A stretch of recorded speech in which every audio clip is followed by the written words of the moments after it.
Howdy, folks. Welcome back to Viva La Cats. I am your host, Justin Hiles, accompanied by my great friend, Steve Maurer, and we are here to bring you the very best of the Cincinnati Bearcats. We are just a few short weeks away from the season's start against Towson. We are very excited. Of course, there is plenty to cover. We've got a ton of football, so let's just go ahead and start off with this because we can do our preview of Towson in that game later on. Let's start with this.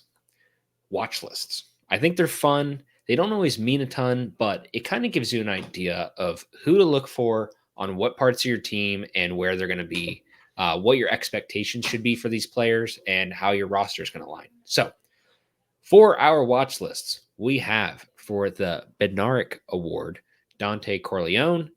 He's on a couple of these.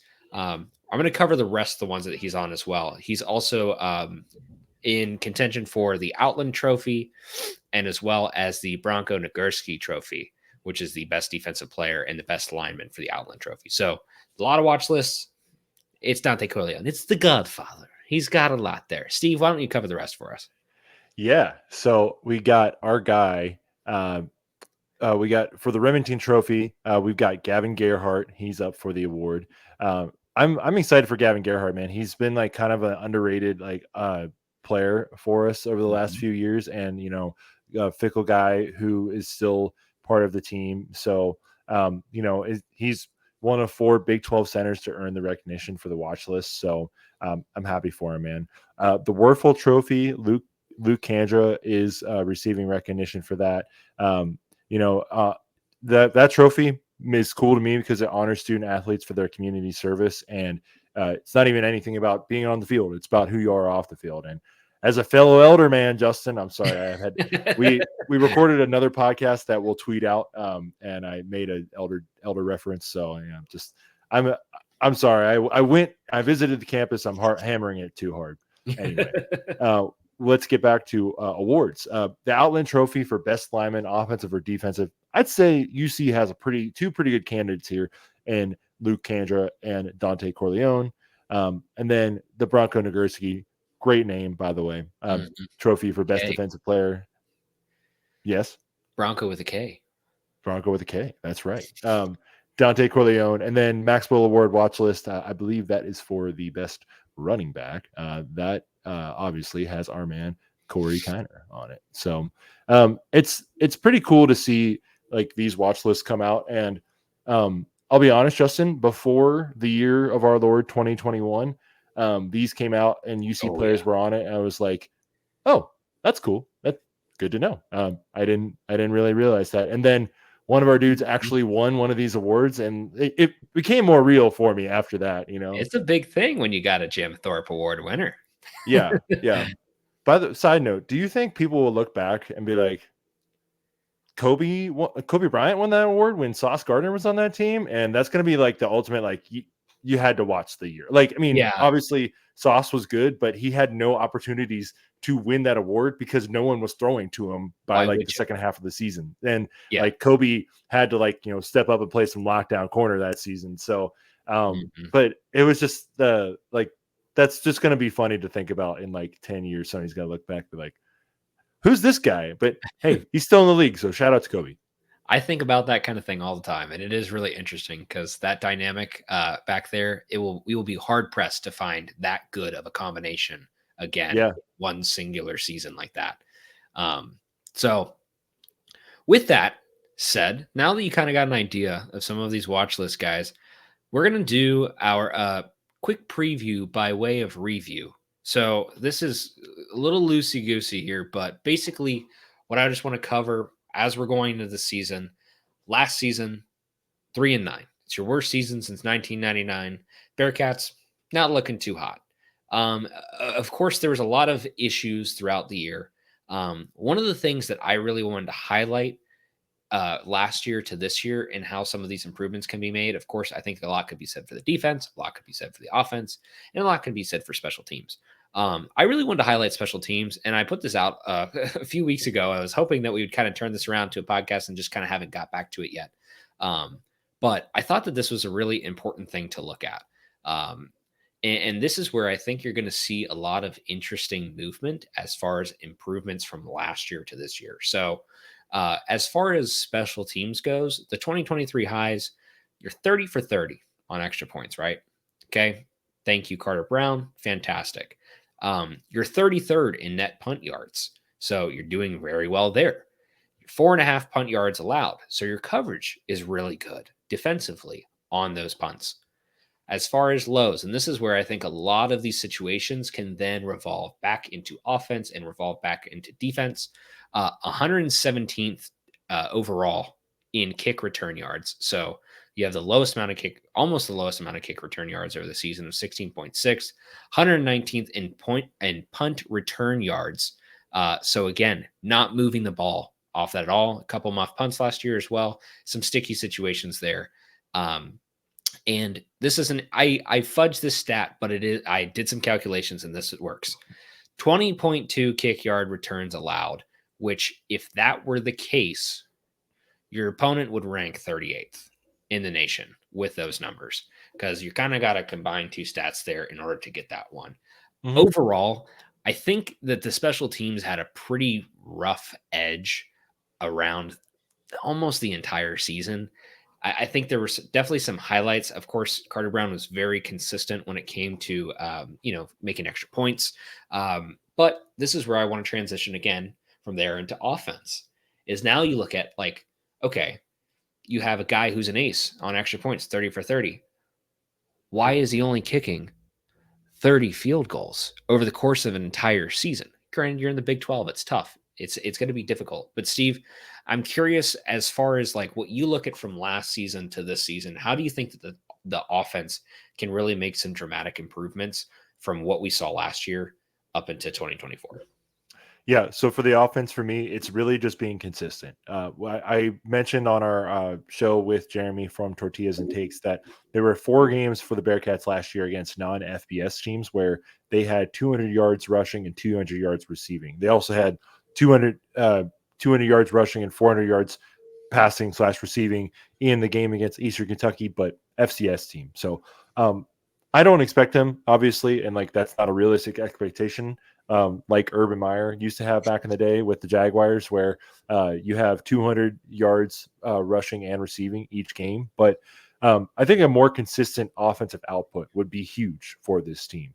And they were able to put up some good points, good numbers in different games, but they had a couple of games where they were like, the Oklahoma game, the Iowa State game, the West Virginia game, 3 games where you score 10 or less points, mm-hmm. And there's like, if you're going to be able to try and compete and, get to 6 wins, you just got to have some games that you can't have those like 0 output games. Another one was like the Oklahoma State game. Another one was the Kansas game. There was just a lot of games last year where we were just not putting up enough points. And especially when, in that Oklahoma game, you could argue that our defense like held it up their end of the bargain for what our defense became after the end of that season. So to me, it's just becoming more consistent. And with a younger quarterback like Sorsby, I'm interested to see how that goes. But I do feel that we've been talking about it all offseason, Justin. I feel strongly about the fact that we're returning all 5 starters on the offensive line. You're returning one running back in Corey Kiner, who was your bell cow last year, 1,000-yard rusher. And then you've got Chance Williams and Evan Pryor, who are 2 good secondary options in the backfield as well.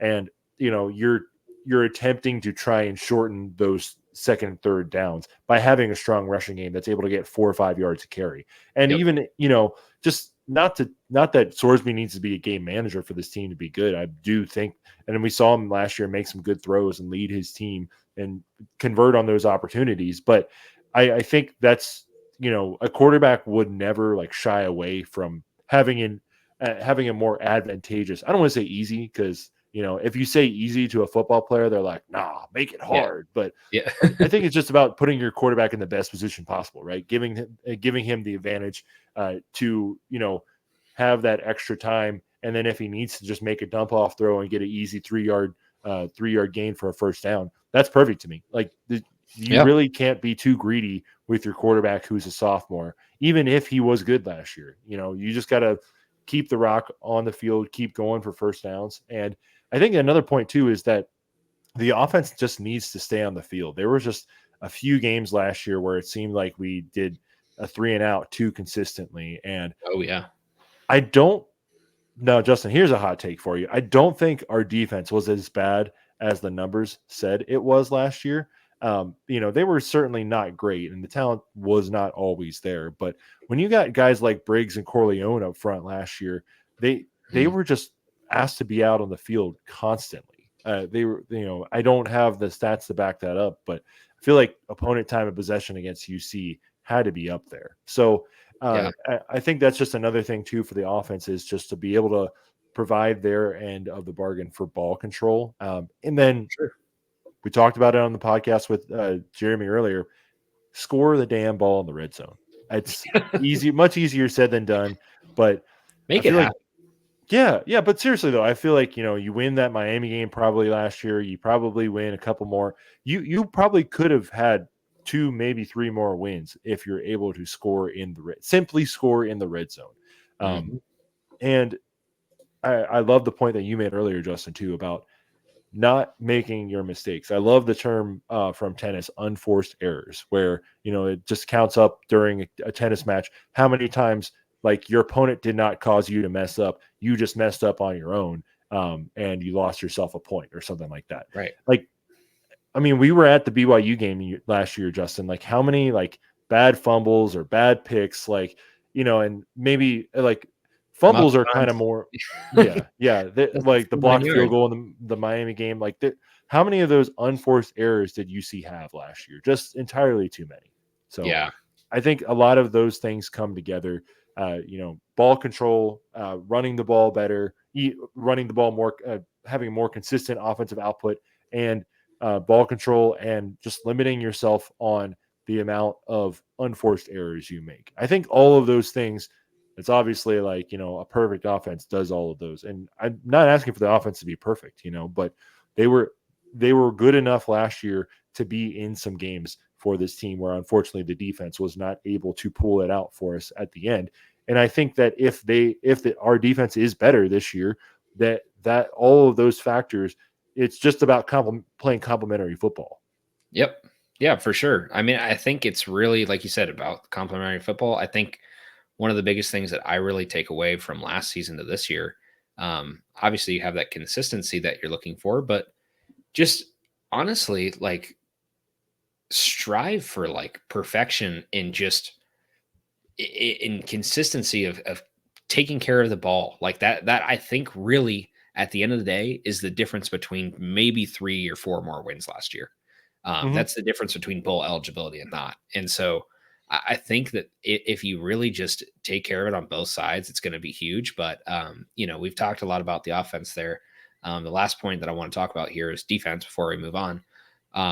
This is a team that has prided itself on, I think we had multiple straight seasons of basically locking teams down to hovering around the low 20s, per game. And granted, that was in the American. This is the Big 12, huge, huge jump in talent and, strength of your schedule and opponents. But you look at last year, in all of our losses, we allowed 31, 20, 35, 30, 32, 45, 28, 42, 49. Like I said, this is a team that really prided itself on doing that. And I think, like you said, again, it seems like so many of these different pieces of the puzzle are about, like you said, the complementary football, where it's you have to give yourself favors on both sides of the ball. The defense has to help the offense, and the offense has to help the defense. And if those defensive guys are going out every 3 downs to go and just get gassed down the field over the course of like a 5-minute drive, they're gonna get tired. And it's only a matter of time before they crack. I think last season you really start to see that fall off, especially after like that. I think we were holding together. The BYU game was rough for sure, but I think the Iowa State game at home, homecoming, you just get absolutely flattened by Iowa State at home. I think that they started to lose a lot of momentum there. Of course, they found some other games that were close. Of course, they found the Houston game, the one win in the Big 12 last year. But again, it's still tough. And so I think that some of those improvements can definitely be made. And I think if you can really start to turn around and just trying to, again, keep balance on the ball, that's going to be the thing that saves your season and keeps you consistent. Looking forward to what we have now. Of course, we talked about this with Jeremy. I want to cover this, of course, on our show. I think this is the thing that we've kind of beaten around the bush, but haven't really talked about here. Schedule, Steve. We haven't really done the like full schedule record prediction rundown, and I gotta know real fast. If you're running through this schedule, hit me with it right now. What is your record? So I'm gonna say the first three games are gonna be wins. You have to beat Miami. Like it's just a given, right? You have to. Like I'm not even like gonna give them that out. Like that this is kind of a must win for me because that it's just a morale booster. I think you have to win that game. Pitt, I don't feel that is going to be very good this year. I like their quarterback, but I don't really feel like too confident that they can actually come into Nippert and win. And you should win your home games if you feel like you have a chance at a bowl. So Yeah. then you got the game against Houston. So I think you start 4-0. The Texas Tech and UCF road game double with the bye week in there. I think going into the Jones, especially the newly renovated Jones, is hard. So I think that's going to unfortunately be a loss. Same with UCF. Like, guys, I don't want to predict a loss to UCF. I want to beat the UCF so badly. Like, you all have no idea how badly I want to beat UCF and just shut them up. But I do think that they're going to be good this year. Unfortunately, I do think that they have a better chance to beat us, especially since they're the home team. So those two, I think, will drop. We play Arizona State the week after that for homecoming. That should be a win. They're probably the worst team in this conference, so you should probably win that one. Mhm. And the season for me, Justin, pinges on this Colorado game. Not even for the fact of Colorado being the star power and the big team. To me, I don't really care about all of that. Like, we kind of saw through all of that last year when they started off really hot and then kind of cratered.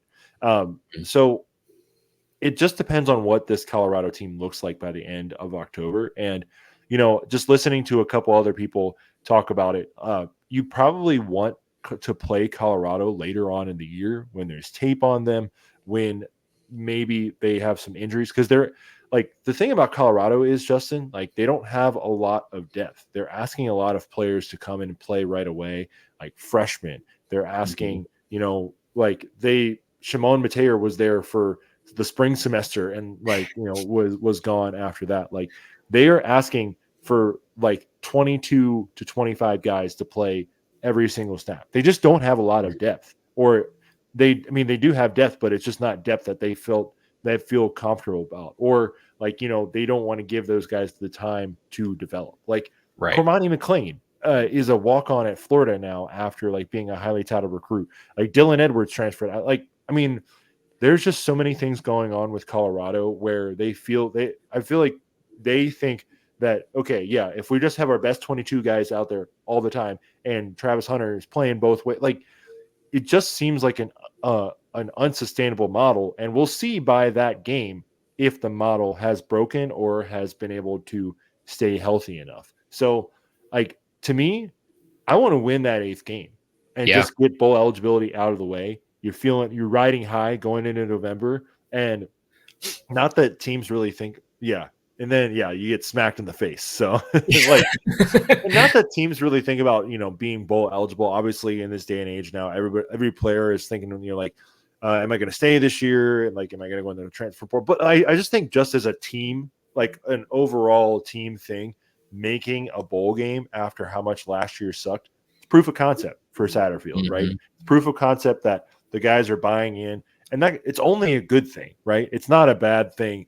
to make a bowl that early. So I think the Colorado game is really pivotal for that. And then if you lose that one, and then you lose the next 3 games, you're asking a lot of this team to come into that final game, albeit at home. But and we won't know what TCU is really going to look like this year. They've had 2 completely different years in You the have two no seasons idea. when he's there. Yeah, you don't know what you're walking into. So just for me, Justin, I like I have a feeling you could potentially lose all 4 games in November. So Mm. like I'd rather get it out of the way early, get to 6-6, get to like I mean, personally, I would like the Bearcats to get to the Guaranteed Rate Bowl here in the lovely state of Arizona, so I That'd be could great. watch them play in a postseason game. But I'm not being greedy. It is a Big 12 game, though, so just a thought. But Justin, I think that's just we've talked about it. We want to be bowling this year. I think that's a positive or really positive step forward for this team. And I think it kind of shows a lot of the doubters that, okay, well, maybe last year was just like a really bad year and there is something to be built on here. Yeah, So I'm saying absolutely. 6-6. Yeah, and I think 6-6 is completely fair. I think our floor in this season, looking at our schedule and our ceiling, goes from 5-7 to 7-5. I think that's your window. The over under for the Bearcats on the win totals this year is 5.5. It feels pretty fair. I think 6-6 is very much achievable, and if you want, like you said, to show your improvement and you want to show that like okay, this is a team that is actually making progress, I think that's a really good way to do it. Selfishly, as a Bearcats fan, looking at the turnarounds that we've had over the past 20 or so years, it's really easy to look at like, okay, we had a really cruddy year under our first coach. We're getting used to it. And then we're going to take this thing and we're going to get running. Mhm. I look back at like, so look at the difference between 2009 and 2010. You have go from 12 wins to 4, and then you go right back up to 10. Okay. You go from granted four wins in 16 to 4 and 17, but then straight to 11. I think we have this sort of pattern that we've kind of got used to that it's like, okay, this next season, like we're gonna go straight up to the top again. Like we're gonna be right back in the mix. Like we've kind of got used to that feeling of like things can happen really fast. Yes, they can, and they absolutely can. We've talked about this so many times, just as Big 12 fans, but as fans of college football in general. So many people are saying this is the parity in this conference is incredible. The closeness in which it can be anybody's year in this conference any year is really impressive, especially without Oklahoma and Texas. Granted, you got some powerhouses there, but even without them, you have so many good teams, and now you're adding 4 more into the mix. It just complicates this mix of not knowing what you're going to get. But at the end of the day, I think the Bearcats should firmly be in the middle of this conference by the end of the season. You shouldn't be a bottom feeder. You're not going to be at the top. Level your expectations, but I think realistically, a bowl game is very achievable. I like the 6-6.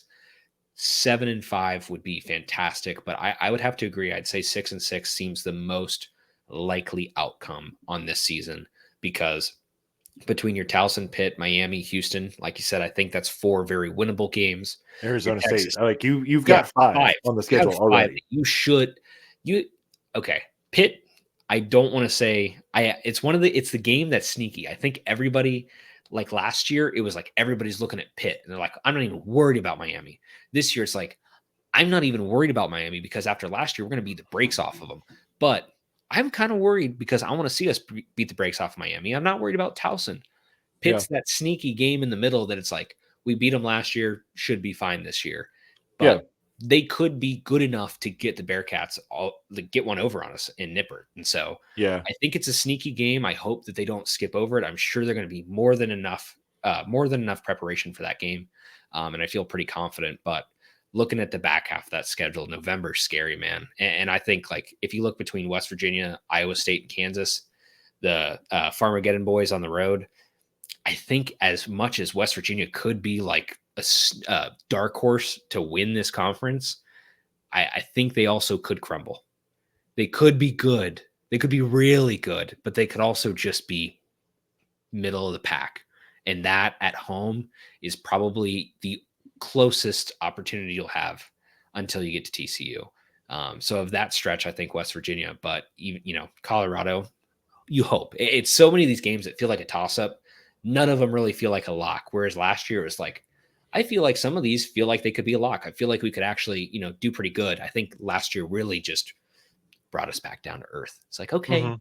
it's not the American anymore. It's going to be a little different. But regardless, I'd say I'm set with you on the 6-6. I think it feels very fair.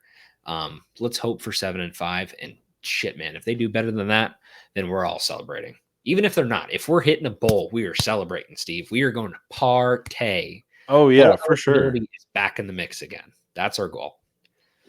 So, Steak is back on the menu, baby. indeed. So, with that said, this is going to be a fun little game that I'm going to take and we're going to watch over the season. So, for those of you here who are keeping after us throughout the entire season, we do appreciate it and we hope that you do. So, again, please keep coming back every single week to Viva La Cats, giving us a listen, giving us your likes and subscription on your platforms that you listen to us, like Spotify, Apple Pods, and so on.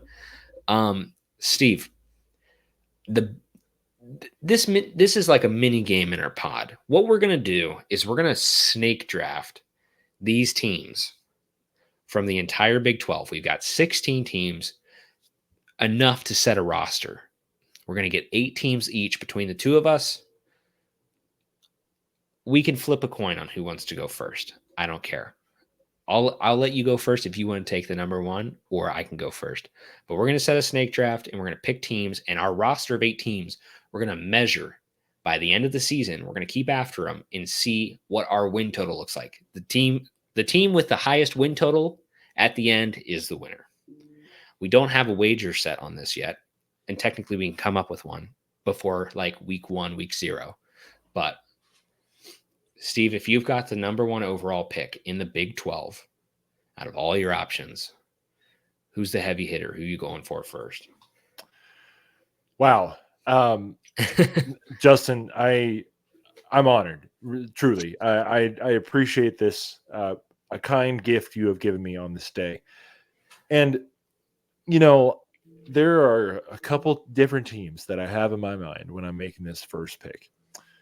But there is only one that comes to mind, not another one that may be very obvious.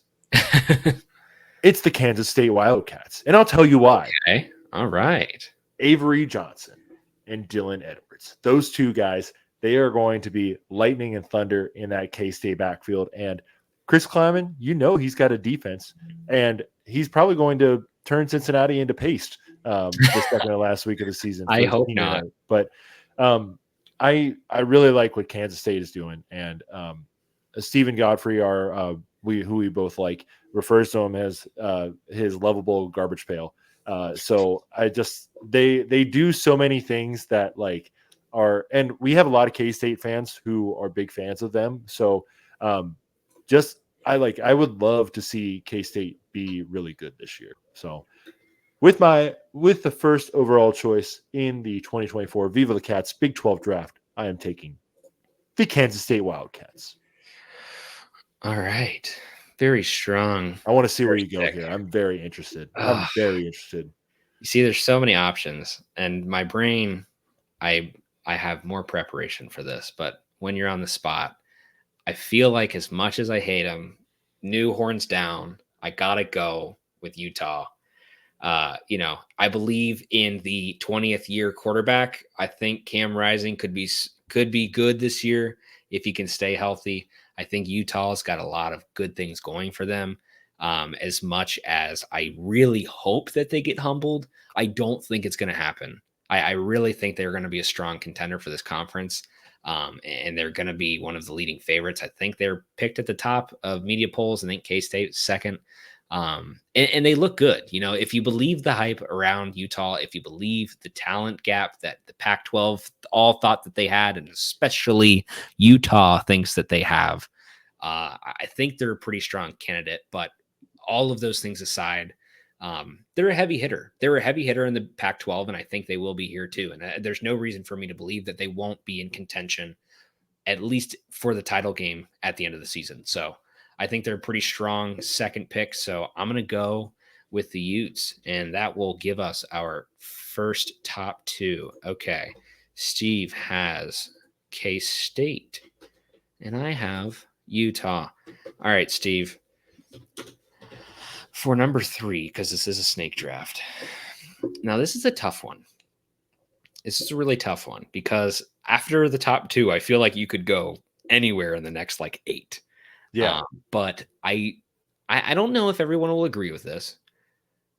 I'm gonna go. I don't know if this might not be off the rails here. I think I'm gonna go Oklahoma State. I'm interested. Steve's happy about it. He's fine. He's No. I'm flipping paper. I'm upset. Sorry, audio listeners. I was upset. I was Steve flipping my is imaginary people. angry over the draft. It is almost draft day, baby. I think Oklahoma State is a really strong pick, and I think that by the end of the season, they're really gonna put 2 and 2 together. I think last year, they've showed progress, and I think they've shown they're moving in the right direction. It's not always a perfect year for Gundy, but I think this year they've got enough pieces there. And when you got a guy like Ollie Gordon, dude, like watching him blitz our defense, rush for, I think he had like 270 yards in that fucking game. Give me the Cowboys, man. Yeah, go Pokes. yeah. It looks like a dog, man. Like he's. I respect it, especially if he's going to be running the ball more often in those first couple games, as Mike Gundy said.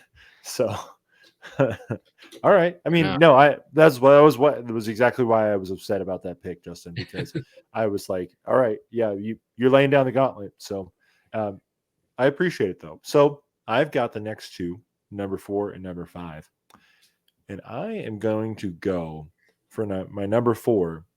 I do have an affinity to this school, but I also believe in their power. And it is Arizona. It is the Wildcats, Justin. And all right, I do feel good about who they got there. I've been kind of a Brent Brennan guy. They brought him in, weird circumstance over the offseason, but they were able to keep Noah Fafita and Tedoroa McMillan, their dynamic wide receiver and quarterback connection. Noah Fafita is being the quarterback. And I do think that they had a strong team last year. And, the guys that are still there, they are really going to be an interesting force in this league. And I'll tell you what, man, like coming to Arizona and like, playing in a real home environment, like, let me just say this. I compare, like, I think UC and Arizona are a lot closer in stature than people think, because Arizona is in Tucson. It's the smaller city of the state, but the people there say it's better than the bigger city in the state. It's only about 2 hours away from the bigger school. Like everybody, like, the state capital is the other school, and everybody in that other town just feels a little bit like slept on. They don't really feel respected by everybody up in that bigger city. So I think there's a lot of kinship there. So I'm definitely going to go with the boys from Tucson, the Desert Storm, Arizona Wildcats as my number 4. And my number 5, I'm interested to hear what you have to say about this one, Justin, because, maybe I shouldn't be as high on this team because of how they've been coming in, but I think I'm being swayed by the strong Mountaineer Mafia. With my number 5 pick, I am to go with Garrett Green and the West Virginia Mountaineers. And all right, if our friend Irrational says they're going to win every game by 2 touchdowns, I feel like that's the game right there. Like they're just going to win. But I really like what Neil Brown did last year, bringing this team off the hot seat, bringing himself off the hot seat to win nine games. I mean, bowl games only count when you want them to, so 8 regular season games. But they could have won 9 if, like, literally the most miraculous thing to ever happen to the University of Houston football program happened. But it did happen. So I'm really high on West Virginia, man. And I think that they are just going to be a lot better than people expect. And I think they can keep it rolling after last year. I also really like Garrett Green. So if they can develop him into more of a passer rather than just like a running quarterback, I want to see what they can do. Okay. I was not expecting you to take West Virginia that high, but I think it's fair. And last year they looked really solid. Um, Plus, they we'll got the see. coal mining uniforms too. Like, I mean, come on now. Yeah, it's true. We'll see if Neil Brown is truly pulled himself off the hot seat, or if it's going to be classic West Virginia, and he's going to be right back on it after Game 3. All right, so sorry for the buzz there. Let's see, we're through 6. Is that correct? You are number 6. Yeah. I am number 6. Yes, correct. So for my number 6, I am going to go. I got to go Kansas. Leipold, it's. Do you believe? Steve's face says he does not believe. I think they're building something really interesting there. It's going to be an interesting year to see if they turn around. I think this entire team depends on Daniels. I think if he stays healthy, if his back is good for this entire season, they could legitimately be a threat to win this conference, to be in the title game. If he is not, they could be a bottom 3 team. It is that wide of a gap. And I think I hate playing the quarterback game, but I think it all depends on this one guy. I'm going to say he goes healthy. He took a lot of the last year off with that injury and healing and just trying to get his body right. Jason Bean destroyed the shit out of us. There's even more powerful words. Steve and I were there for that game. Disgusting, like vile, vomit-inducing end to that season. But I will say, if you were a non-biased bystander watching that game, you would have had the time of your life watching them destroy us, because it was a hell of a game for offense, but for Kansas. So I'm going to go Kansas. I think it would be an interesting pick. I think this one's interesting. There's 2 teams I feel like I could go here, but I am going to just ride the Matt Campbell train, and I am going to go with Iowa State. I think it's a solid safety pick. I don't think you can go wrong with Iowa State. Of course, they do have some low floors in their past, but obviously no one's going to pick them to win it. They haven't done it in the past 100 and some years. The last time they did it was when the Titanic sunk. I don't think it's going to be this year, but could they get 8 wins? Very possible, very viable. 7, 8 wins I feel really good about. So I'm going to go Iowa State for that pick there. Yeah. So my only initial rebuffment to you, Justin, about Kansas is that, like, you're depending a lot on the quarterback. 1, 2, they lost Kotelnicki, their offensive coordinator, to Penn State.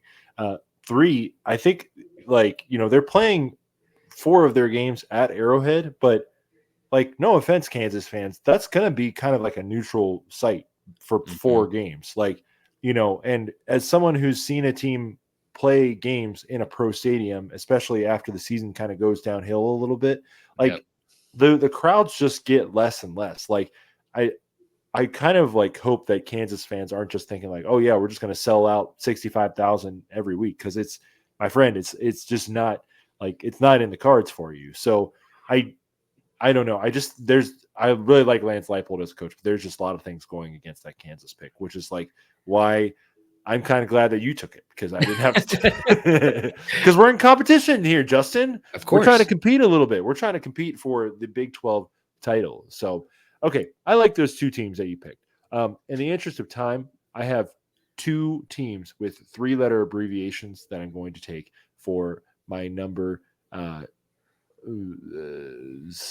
and 9, right? Are we that far down? 7. Wait. Because you would have had 6 and 7. Yeah.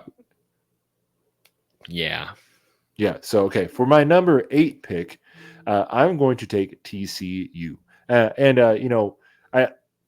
think it's Hoover is their quarterback. I'm sounding really educated as a Big 12 podcaster right now, but TCU, I really think this is a year 3 for Sonny to prove it. And just on that vibe alone, like, you don't even have to know, like, the full roster or any of the players to just know what the vibe is around them. And, like, I think it's kind of a question of, is this guy the real deal, or did we just get to the national championship game on the backs of Gary Patterson's roster? Yep. Like, And I think that motivation can drive Sonny. Now, like in saying that, I want to ask you, Justin, are we just is the points here just on the amount of wins your side has, or like how are we comparing these two I, sides here? I would say this much. I would say this much. Wins will create a point scale on the fly right now and maybe adjust it later, but because it's generally going to be around the same thing. Wins, we could say, are 1 point. Bowl eligibility at the end of the year gives you an extra 2 points per se. If you're in the conference title game, you get an extra 5. Make it interesting. Okay, all right, I like this. I like it. And the loser eats Gold Star. Okay, all right. Now that's stakes. That's stakes, Justin. That's I like stakes. that. I like that. Okay, yeah. Winner gets a 6-pack of Cincy Light, and the loser has to eat Gold Star. I Gold like Star this. buffet. Oh, you have to eat more than one thing. Yeah. Wow. You have to eat 2 different chili products from Gold Star. You can't get away with that BLT or anything like that. Oh yeah.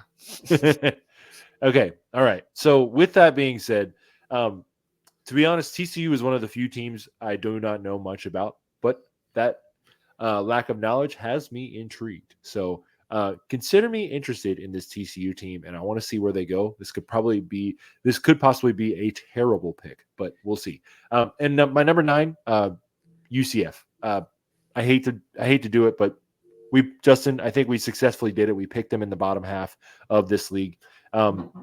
I do think that they're good. They're going to be good. Unfortunately, I really like KJ Jefferson, and obviously, like they got a bunch of dudes that came in this offseason, and I think it's just KJ Jefferson just has to stay healthy. So I want to just see that happen for them. So let's see what UCF does this year.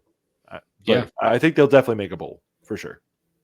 I think that's really reasonable too. Like it's looking at what they did last year, assuming that they build on it. And I think we kind of tend to do that for a lot of teams, and the teams who build on something don't always do that. And there has to be teams who fall short because that's how football works. But I think they're one of the teams that will improve based on last year. Just looking where they're going, and it takes pilfering Cincinnati in order to do that. So do with that what you will. With that said, Steve's got those 2 picks locked in. For my, what are we at now? 10? Is that where we're at? Yeah, TCU. Yes, we're at number 10. UCF for the 10th pick of the. Is that right? No, it's not. We're at 9. Number 10. Because I just took 2 teams. Yeah, but I have Utah, OK State, Kansas. I started at 1, so I would have had 4 and 5 and 8 and 9. You would have had 2 and 3, 6 and 7, and now you have 10 and 11. Oh, what did I miss? Shit. You took Iowa State. I typed Iowa State in there. Oh no. You took Oklahoma State. You took Kansas. You took Utah. Yep. Yeah. Iowa State. And then you have 5. I have 5. You have 4. Or I have 4. You have 5. Well, do math. That's right though. That's right. Because we've only made 9 picks. Oh shit. Because I only had 1 to start. Steve, this is embarrassing. Anyways. That math, baby. Yeah. We don't go to designers for math. We go to designers for pretty pictures. Anyways, for the 10th pick of the draft, my goodness. There you go. You got it. You're all good. Now we're getting into the bottom of the monkey barrel here. Yeah, yes, we are. We're getting to the bottom of the Big 12 barrel. All right. I think it's time, Steve. I think it's time. It doesn't matter what order because I got back to back. So we're going to take them first. Ye old Bearcats. I think it's finally time. I'm going to take them, which means everybody else is going to be with me because Steve could have taken the Bearcats at any point in time, and he skipped over them over the course of 3 separate rounds, which makes you a Bearcat hater. And we don't like Bearcat haters. We like Bearcat dubbers. So the Bearcats are going to go get bowl eligible. They're going to sweep up at least 6 wins, maybe 7, middle of the pack, but I think they're going to do it. Add Cincinnati to the list. We've already talked plenty on them, as we should, because we are a Bearcats podcast. Make sure to, keep listening to us. Now I'm mad at myself Not for picking that other team over Cincy. So yeah, I'm mad at myself. another That's how Cincinnati much boy I don't who want to eat Gold Star, by the way. That's another how much. Cincinnati boy who picked Central Florida directional school. Thank you very much. Um, with that said, I am picking Cincinnati, and with my other pick, this is a tough one because you could go a lot of different directions. The Tech one feels interesting. Baylor also feels interesting. I feel like it's between the two of them. It's a toss up. Tech feels stronger. However, Baylor was kind of bad last year, but I think they might be able to turn around. I'm going to eat my words later. We're going to watch this later. I'm just going to be like, "Ugh, I can't believe I said that." I think I'm going to go Baylor here. You got to mix it up. You got to try to change it up. I think Baylor could be an interesting pick. Tech could very well be in the mix really late, but you got to have some sleepers. You got to have some dark horses for the middle of the pack. I think Baylor could be interesting. Dave Aranda, not a terrible coach, not a fantastic coach, but has a decent track record. And last year was just pitiful. So I think in the same way that Cincinnati struggled, I think that maybe we can see them build back and do a little more with this season. So as much as it is a very against the grain pick, I think I'm going to go Baylor a little early. Okay. I like that. So I am going to give you two high upside high upside plays here. I am going to take Texas Tech and the Red Raiders because I believe in Joey McGuire, and I'm going to take this man right here. Hold on. Oh no. Do you believe that? Do you believe that? No. I read through that. Do you believe? Do you believe in the Colorado Buffaloes? I do, Justin. High upside plays only here at the bottom of the bucket here. So I'm taking Colorado. I'm taking Texas Tech. I feel like these are two squads that could potentially be a lot better than what we're saying they are, even though they're on our schedule. They can have one loss. It's fine. Mm-hmm. If they go 11-1, I'm good with it. But I think these are two high upside plays. So I'm going to take those two. That's very safe. Getting Colorado with a 13 pick, I got to say I'm pretty impressed by that. So yeah, I think this is one of those ones too that it could go both ways. Looking at their schedule, I think Texas Tech definitely has the more favorable schedule compared to Baylor because Baylor does not dodge Utah. They don't dodge Utah or West Virginia or Kansas, but they also have a lot of winnable games on there. So could go both ways. We'll see. Fight for Texas. We'll see which one comes out. You never know. It is Texas football. It could be literally anybody, and they'll all beat up on each other and then be asked at the end of the day. So, with that said, we're not quite at the closeout period yet. I think we have three more. Yeah, Steve, thank you, doing the good math for us here. Putting us in check. Unite. Yes. So, with all of those teams off the board, why not make it interesting? Let's just clear off the bottom side of the board and go BYU. Do we believe in Houston, Steve? We're fighting for crumbs at this point. I'm asking you. I'm asking you. Because I'm going to be mad at you either way. But I may be more mad depending on what you pick. I'm gonna say BYU is for sure. Just because it's BYU, they could be something, but I think it's tough. But they could be something. They always have some dude on their team, some dude. In the interest of time of selecting these, I'm going to just go ahead and say, I'm going to say not Houston. I'm going to say Arizona State. I'd have to look at Arizona State's schedule, but looking at Houston's schedule, Houston plays Arizona, Kansas State, Utah, Kansas, Cincinnati, Iowa State, and that's pretty damn tough. I think they have one of the hardest schedules. So I'm going to go against the grain, not pick Houston there. I'm going to take the bottom feeder Arizona State and hope that they become something in the Big 12. Well, my friend, you may be looking at the bottom of a barrel of a no, I'm just kidding. I think they'll be all right. I just don't really respect them, and I don't really think they have a home crowd. So, and I'm now seeing that Houston is supposed to play Oklahoma. So, Oh yes, that too. Sorry, that's a yikes. I forgot That's a to. yikes. Yeah. So, all right. Well, I guess I'm just gonna ride with Houston. It's all about the Cougars. When does basketball season start? Yeah, classic Houston line. Well, that is that's our draft. That is our live draft. I think that's going to be fun. I am actually really excited to see how all of this shakes out at the end of the season, and this will be fun for us to keep track of each week. We'll just have like a little short segment of it each week. How are we doing? There was a ton of other stuff we have on the rundown. I don't think we actually need to get in all the weeds because we do have next week and coming weeks beyond. But let's just go ahead and do this. We're going to give a quick review of college football. We're going to plug our boys, Charlie Hustle, who we have not done yet. And we're going to go to Olympics. You know what? We're going to save the other football topics for next week. We're going to go Charlie Hustle, Olympics, and that's what we're going to do. So, with that said, we're going to finally, after this 15 minutes into the show, change to the next topic on the rundown. Charlie Hustle. Baby, oh baby. Look what they got, ya boy. They got ya boy one of these. Steve has his on the way. It's coming. Cincinnati script, absolutely beautiful. I'm telling So y'all, clean. this shirt is so comfortable. It is the perfect around the house, outside the house, do anything type of shirt. The threads are super comfy. It's really, really lightweight. So when it's 90 degrees out still here in Nashville in probably September and October, it'll feel fantastic. If it's a cold winter day, throw it on as your base layer. Throw some other stuff on top of it.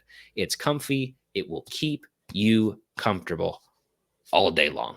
It is one of the best shirts that I own, and I'm really excited that I finally got one of these new Cincinnati script shirts that just released this past week. I think it's a great pickup. It will be a fantastic wear for the first game of the season when we play Towson in the all white out unis. So maybe this is a good time and a good reminder to go pick up one of these shirts. Use that awesome discount of the 101215. It is 101215 for 15% off promo code through Charlie Hustle's website. We'll have the link in the show. We'll also have it on our pages. So go check that out. Make sure to pick one of these up for the season. And I don't know, who doesn't love the Cats shirt? Now you got the Cincinnati script shirt, which I think is just as beautiful and honestly more versatile. More versatile for the Reds, who will not make the playoffs. That's another topic which we'll talk about later. But I think it'll work. So make sure to go check that out. And also, definitely, if you're feeling the Big 12 love this season, go pick up the new mascot shirt. I will plug in an image in this on top later in post. Go check out that new shirt. It is awesome. It has all 16 mascots. Feel the love, man. It is the Big 12 conference. This is the Rob Lowe shirt, the Rob Lowe NFL hat shirt of the Big 12. Go pick it up, and it's awesome. It'll be a great versatile one. All types of almost a throwback look, but still very modern. So very cool. Make sure to check out our friends Charlie Hustle and keep with them because they're going to have some more cool stuff rolling out this season. Steve, let's close it out with this. The Bearcats put down the hammer. When it came to the Olympics, we got some hardware, folks. We got some hardware. Steve, hit us with the first thing. Let's talk about it. Annette Echkenwoke, she won silver for the United States in the hammer throw. She kind of came out of nowhere. I was watching the final live. She qualified with the great performance on Tuesday of last week, and then came out on Monday of last week, and then came out on Wednesday, and she was in the gold position for the first 5 rounds of the competition. It was so impressive to watch her just like, it's so impressive to see like that thing get thrown like that. She had a throw of 75 meters and it was just barely beaten by the Canadian, but like, golly, man, that was so impressive. I'm so happy for Annette. If you know her story, she was supposed to compete for Nigeria in the 2021 games, and then she was held out because Nigeria did not get their practices right for reporting the doping and like drug testing, and unfortunately Annette was unable to perform. And I'm just like so happy for her that she was able to get this opportunity to wear the red, white, and blue and just go out and do it, man. Like it's just such a cool thing. And like she got to do all those interviews as well. Right. And like she got to like say hi to like Lewis Johnson and Snoop Dogg and like just such a cool opportunity for her. So I'm just very excited and happy for Annette. I would just like to add this as well. One of the most impressive things, it's easy to say 75 meters for those of you who are Americans and not the rest of the entire. That's 75 yards. Or 75, was it 75 yards or meters? Well, meters is basically 3 feet. So Yeah. So, but think about it. That's 246 feet. That's you're talking most of a football field here, folks. Yeah. Like that is a hell of a throw. I'm sorry. That's like I can't even like most quarterbacks aren't even throwing a football 80 yards. Like, can you imagine throwing the hammer throw 80 yards? Like, golly, that is no joke. And she is the first ever woman to podium for the Team USA in that sport. So, congratulations to her. Very, very even very, beat very out like a very highly favored fellow American for that. I think it's like Nancy Pierce or something like that. And like Annette like stepped up. So there's a good chance she'll be back performing for the US in 2028. Absolutely. And we would love to see her on the home turf. Next up, you got to know the name. You know it. Hang the number in the rafters. Put it up there. It belongs in fifth there. Jordan Thompson gets silver with Team USA and is the Bearcats' first ever two-time medalist. They did unfortunately fall 3-0 to Italy in the gold medal game, but an impressive run nonetheless. And it's awesome. Just awesome to see somebody who's performing at the absolute top of their game, in a sport like that, dominating. She is the Oscar Robertson of volleyball for us. Yeah. So like it's just awesome to have another Bearcat up there at the top, and really showing out and, hopefully influencing a lot of really highly touted recruits for volleyball too, to come to Cincinnati and hopefully turn that into a, pretty strong program. So very, very excited to see that. Steve, hit us up with the next one. Yeah. So 2 track and field athletes for UC.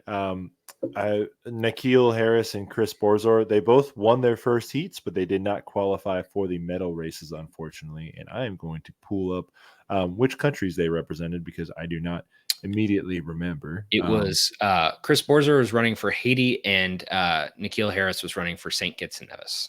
Okay, great. Yeah. So, very cool to see them with heat. Yeah. That like very cool. And just like, you see like it's the pinnacle of competition, so I'm just very glad. Yeah, absolutely. And our last one here, Steve, you're going to correct everyone here because most Americans are not going to get this right. So give us the name, would you? We're going to make sure this is right. Okay. I think Steve's on the run. So I'm going to give it to you. It is Vanessa Gilles. It looks like Gillies. I think it's Vanessa Gilles. Went on an absolute tear as she scored 2 goals. Not 1, not 0, but 2 goals for the Canadian women's national team in the Olympics. She got the game winner in the 102nd minute against France. So that was 12 minutes of extra time out of there, and had the lone goal against Colombia to put Canada into the quarterfinal and end up putting them into that next round. So fantastic performances from her there. As a Bearcat, it's very awesome to see somebody perform like that. Especially in games where between those 2 games, there was 3 goals and she had 2 of them. That's awesome. So to see her perform at that top level was great. They unfortunately lost on PKs to Germany, who then moved on. And I think that they went to the bronze medal game, I want to say, and won that. Nonetheless, fantastic performance. And, they really had it stuck to them at the beginning. They had the 6-point disqualification for unrelated matters to the players, but the team and the coaching staff, very unfortunate for them, but really, really glad to see them just take a clean sweep in the group stages and win all 3 games regardless of that, even with the 6-point deduction there. So very impressive. And impressive performance from Vanessa there. And that rounds out our Bearcats in the Olympics. I think we can feel very good about that. Feel very, very satisfied with that. Shout out to them. Very impressive. Yeah. Speaking of soccer, real quick, just to give a quick shout out, the women's soccer team starts this week, Justin. That they do. They start at home this Thursday against Murray State at the old Gettler Stadium, and their season continues Sunday at Toledo. Bearcats were picked to finish 12th in the preseason media rankings in the Big 12. So, they got some room to climb, but they did win a Big 12 tournament game last year. So the ceiling is the roof for this Bearcats soccer team. I'm really interested to see what happens with them this year.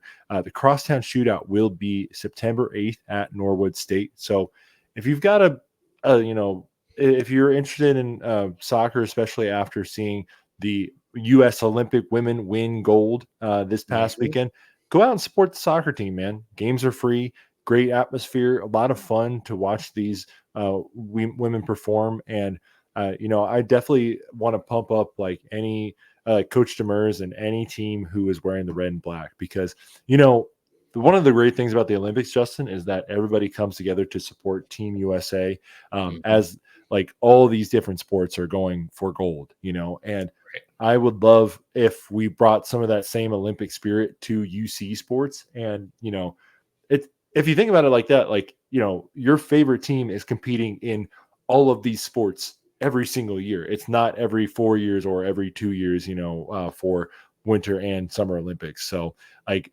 let's bring some of that Olympic spirit back home to Clifton, and support all these athletes who are bleeding and dying. Well, not dying, but bleeding and sweating and like working hard for that CPAW on their chest. Absolutely. I think that's a fantastic point to round out this week's episode. Again, we will be back next week. This is the first week back in our full season swing. So we are back on the horse now, folks. So keep on the lookout. We're going to keep coming. We coming. We ain't backing down. As some very legendary quotes might say. Oh, team, will not beat. Go Tigers. Go Cats. That's how we say it here.